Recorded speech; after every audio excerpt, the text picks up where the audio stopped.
Michael with AKM Tactical. Appreciate y'all watching. I was at the range today doing a little training, and something dawned on me. It's something I want to talk to y'all about. Something I think is important. We should really get this mindset about us. Um, Stockpiling.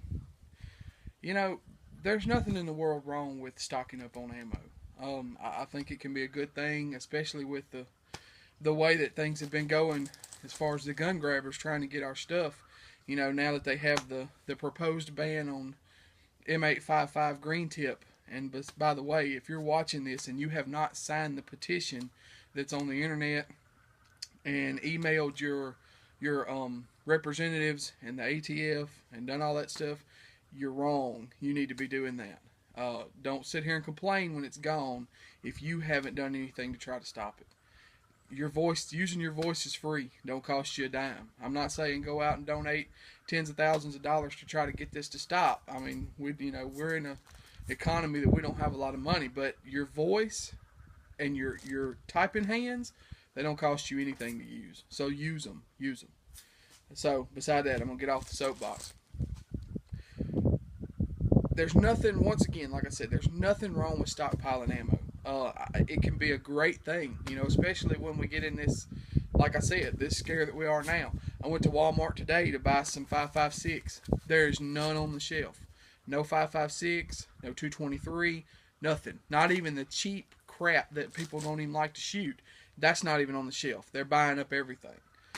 This little small town we live in here in Jonesboro, Louisiana, we got a few old men that own a range in town, and this is what they do.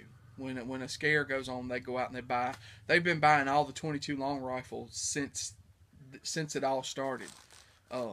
When 22 started being scarce, they still to this day buy it all up.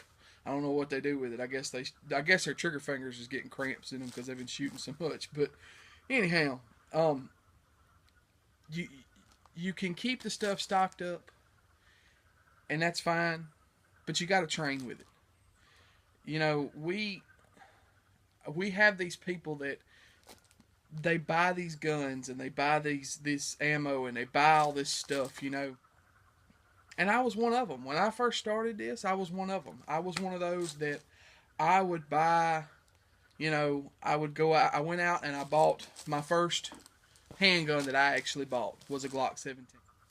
And I would go out twice a month and I would shoot about 50 rounds, maybe 50 rounds each time I went out. And I thought I was doing something. And I just stood in one place and I would kind of shoot my target and I would go on about my business. I bought a little cheap holster that I was using, and I thought I was doing something. I went out and I didn't think I wanted an AR, so I bought an M&P 1522. I thought, well, I wanted an AR style rifle, but something that was cheap to shoot. So I bought it. And I shot it a little here and there, and about the same thing. I'd go out and shoot 25, 50 rounds here and there, once, twice a month. Thought I was doing something. So as I progressed, I started buying, more guns. Bought an AR, I built an AR, bought an AK, started buying up magazines, bought a chest rig, I started buying all this stuff. Instead of just shooting factory Glock sights, I started putting sights on all my Glocks, and I bought, a red dot for my AR. But as I was still going along, I wasn't training a lot, till I got hooked up with this buddy of mine. And this is my buddy that I shoot with pretty much all the time. And, he sent me a text one day, and it really clicked with me. And I want to read this to y'all, because I want it to click with y'all, okay? Somewhere, a true believer is training to kill you. He is training with minimal food or water, in crappy conditions, training day and night. The only thing clean on him is his weapon, and he has made his web gear. He doesn't worry about what workout to do. His ruck weighs what it weighs. His runs end when the enemy stops chasing him. This true believer is not concerned about how hard it is. He knows either he wins or dies. He doesn't go home at 5 o'clock. He is home. He knows only the cause. Now some of y'all are listening to that and you're thinking, whoa, this guy's out there. And maybe we are to a certain extent. But ask any current or former military that you know of. any active, any retired military that has fought overseas, that has been overseas, they will tell you real quick that that's how those guys are. And they if they could be here on our soil fighting, they would be here on our soil fighting. And you can even break it down into people that's here. That's my phone, not yours.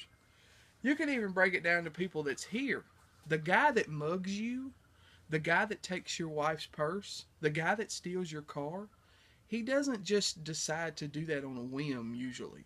Usually he's out doing that daily, that kind of thing daily, and you just happen to be the person that he gets that day. So, my point being, and I'm going to leave it, I'm going to say this, and I'm going to leave it at that. My point being, you can stock this stuff up. You can be that guy that's got 20,000 rounds of 5.56 put up, thousands and thousands of pistol ammo put up. And that's fine. You can be that guy.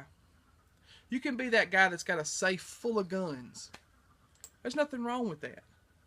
But if you're that guy that has or girl that has a safe full of guns, thousands and thousands of rounds put up, and you haven't shot one of those guns in a month, or I'll even break it down closer than that. If you haven't shot one of those guns in a week, and I'm not talking about going out there standing in one spot and putting 50 rounds on target trying to make one hole. I'm talking about trained. If you haven't trained to save your life in a week, you really need to stop and think about where your priorities are. And this ammo crisis that's looks like is coming, it's going to be hard. It's going to be aggravating. We got all these people that will buy it up, and they don't want to do anything to stop it. They just want to buy it up because it's going to go away. Well, that's them. And if they want to be that way, they're part of the problem too. But I'm going to be part of the solution. Go out and voice your opinion. Fight for our rights. Train every day that you can train. That story that was texted to me, that's the real deal. That's the real deal. Appreciate you guys watching. Appreciate all the support that I get here on this small channel of mine. Don't forget, I got my 50 sub giveaway. If you haven't subscribed, please go over to that video and watch it. Just post in the comments that you liked, shared, and you subscribed and you want in. As soon as I hit 50, somebody's going to get a like. If you have any questions, comments, anything, good, bad, it doesn't bother me. If you think I'm crazy, if you think that I'm a fool for thinking this way, let me know about it. Leave it in the comments box. Let me know why you don't train, why you just hoard your stuff and don't train. Let me know your reasoning behind that. So, like I said, guys, appreciate it. Appreciate all the support. Please like, share, and subscribe, and y'all be safe.